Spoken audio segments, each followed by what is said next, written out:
Lakini unajua tukikutana namna hii, it's also important. We have a cup of tea, we celebrate, and sometimes even meetings can speak volumes. Like President Uhuru has learned the secret of the power of silence. Yani watu wanang'ang'ana na Uhuru anabeba nini kwa kichwa yake hawajui. So we celebrate him. We celebrate him because all we are saying right now, everybody, including President Uhuru, is concerned about this matter of IBC. So William Ruto should come out of the slumber and do something. The country is waiting for him. You know, they tell their proxies, because the fellows who have gone to court are the proxies of UDA. Tell your proxies to withdraw the case. Name within the next 1 week the panel, and then the next few months we should have in place an IBC. Ya mengine ya poroja ati naenda kukutana na Ruto usiku. Mimi si mtu aina hiyo. Nikitaka kuona Ruto nitasema kwa Kenya, I'm going to meet him. Nimwambie organize IBC, and I'm not saying I'm meeting him. Yeah, I'm not meeting on IBC. It is his responsibility to do it.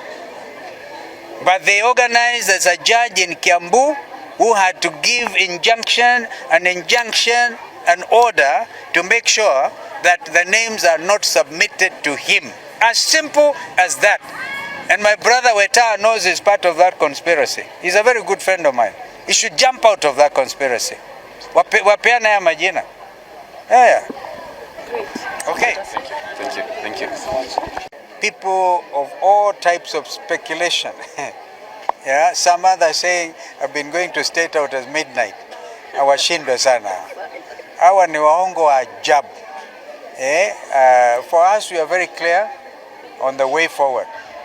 In fact, we propose to issue a statement, pre-Jamhuri statement. I know that some people in the media have been saying, oh, we are issuing statement there, but we will do a mixture.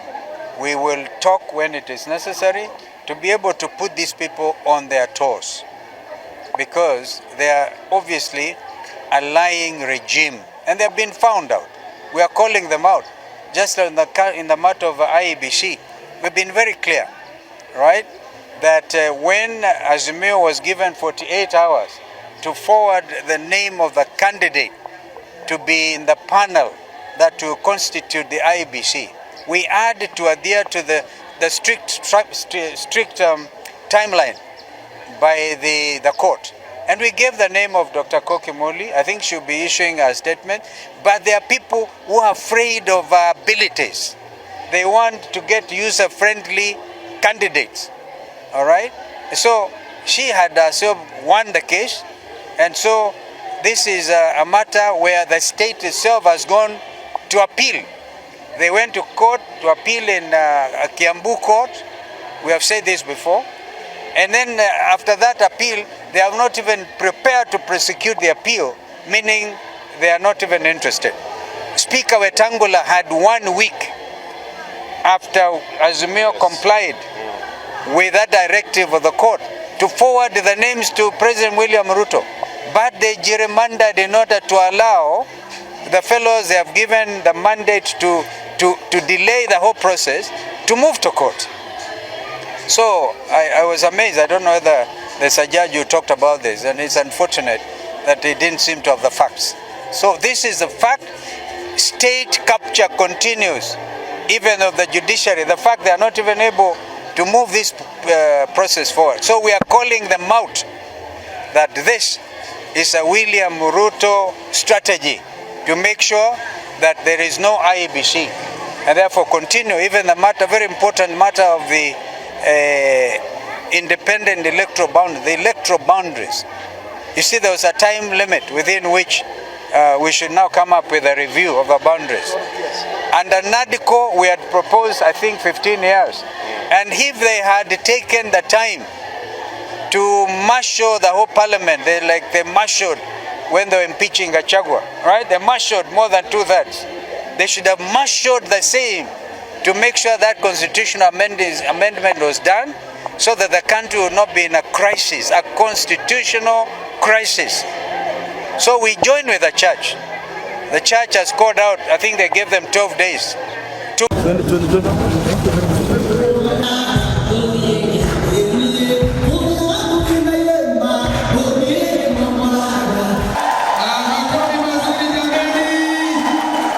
Tunashukuru Mungu pia kwa kuona, lakini tulikuwa tumewapigia makofi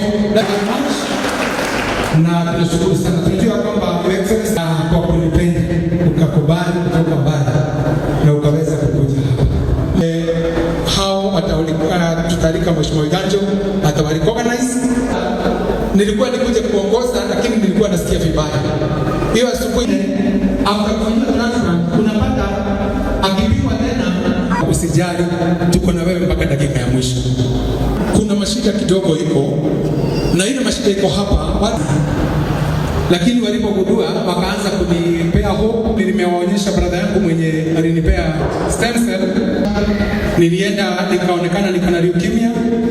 Mimi anapenda dawa fulani ya kufikiria ile dawa itakusaidia, lakini shida yake ilikuwa tu kufuata pesa peke yake, kwa sababu alikuwa ananiambia ni wakati hapo mbeleni kabla sijaenda India nilikuwa natumia kadi yangu. Nataka kusema ya kwamba nimepitia mazito, lakini nikamwambia Maureen, hata nilikuwa nimepanga sana nikuje niongoze. Daktari mwenye aliniambia alikuja akaniambia nipige simu nipige wenye walikuja, kwa sababu alikuja pale mimi nilikuwa najaribu kuficha hapo. Anamwambia tumeweza kuangalia Simon na tumeweza kuconfirm ya kwa sababu wakati tuliambiwa hiyo kama hiyo pesa nikapata, nikaanza kufikiria nitauza nini kama kufanyiwa transplant. Ilikuwa kitu kubwa na nikamalizia. Mimi nilikuwa strong na